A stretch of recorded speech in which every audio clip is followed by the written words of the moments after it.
નવસારીના બિલીમોરા શહેરમાં બનેલી લૂંટની ઘટનાનો ભેદ ઉકેલાયો છે। ગણતરીના જ કલાકોમાં આરોપીઓને ઝડપી પાડવામાં આવ્યા છે। નવસારીના બિલીમોરામાં સહયોગ સોસાયટીમાં લૂંટની ઘટના બની હતી કે જ્યાં થોડા દિવસે બે બુકાનીધારી લૂંટારુઓ ઘરમાં ધસી ગયા હતા। વૃદ્ધના ગળાના ભાગે ચપ્પુ મૂકી દાગીનાની લૂંટ ચલાવી હતી।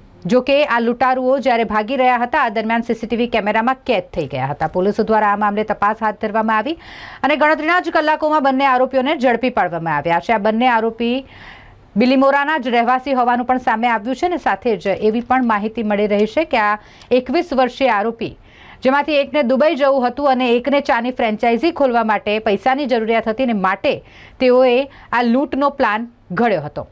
આખરે પોલીસે બંને આરોપીઓને ઝડપી પાડ્યા છે। તેમના વિરુદ્ધ કાયદેસરની કાર્યવાહી કરવામાં આવી છે।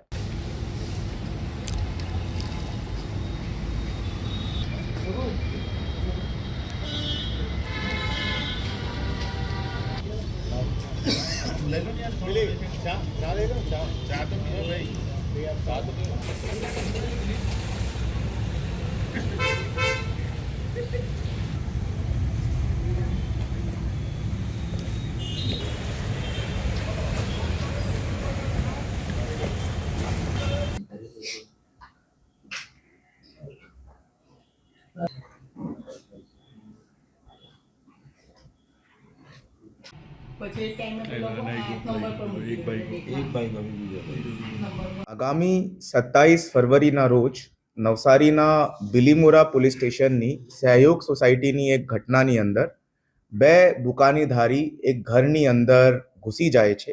સવારે 11:30ની આસપાસનું આ બનાવ છે। તે ઘરની અંદર ઘૂસ્યા પછી તે ઘરની અંદર રહેતી મહિલાને એક ચપ્પુ બતાવવામાં આવે છે। હાથથી એમનું મોઢું દબાવીને ચક્કુ એમના ગરદન ઉપર મૂકીને એમના ગળામાં પહેરેલા મંગલસૂત્રની લૂંટ કરવામાં આવે છે। તાત્કાલિક તે બંને આરોપીઓ ત્યાંથી નાસી જાય છે અને નાસીને પછી પોલીસ દ્વારા જ્યારે આ ઘટનાક્રમની જાણકારી પડે છે ત્યારે જુદી જુદી ટીમો બનાવીને તે એરિયાના સીસીટીવી ફૂટેજ ચેક કરવાની કામગીરી અને ટાવર ડમ્પ અને ટેકનિકલ સોર્સિસથી બધી કામગીરી પોલીસ દ્વારા અને લોકલ ક્રાઇમ બ્રાન્ચ દ્વારા હાથ ધરવામાં આવે છે। એમના સીસીટીવી ફૂટેજની અંદર બે બુકાનીધારી ટોપી અને બુકાની સાથે જોવામાં મળે છે।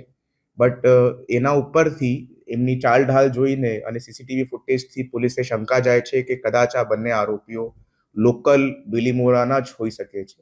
એના પછી પોલીસના કોન્સ્ટેબલોના નેટવર્કથી અને હ્યુમન સોર્સિસના ઇન્ટેલિજન્સ નેટવર્કથી અને અમારા બાતમીદારો અનુસંધાને પોલીસે બે આરોપીઓ ઉપર શક જતા એમને રાઉન્ડ અપ કરવામાં આવે છે અને એમના દ્વારા આજે એમની અટક કરીને એમનાથી 100% મુદ્દામાલ રિકવર કરવામાં આવે છે। તે બંને આરોપી 21 વર્ષના છે। પ્રિન્સ ટંડેલ અને મિહિર ટંડેલ બિલીમોરાના જ રહેવાસી છે અને એમને દ્વારા આ ગુનાહિત કૃત્ય આચરવામાં આવ્યું છે।